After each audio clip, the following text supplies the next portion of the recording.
Buongiorno, dobro jutro, guten Morgen, buondì e buone Pasche.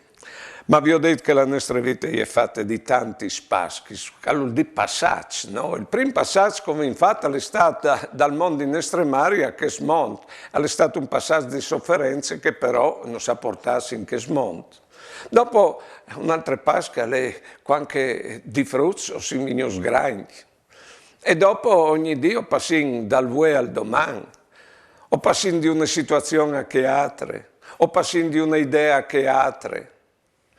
E si muore sempre al primo per arrivare al dopo, si muore a se stesso per via di fare contenti gli altri. Si muore a che smonta a queste vite per guadagnare la vita eterna, è là che finalmente non sarà sofferenze, non saranno lacrime, sa dice l'Apocalisse, perché le robe di prima sono passate e saranno news e tiaris nuovis. Ecco, questa è la Pascha finale.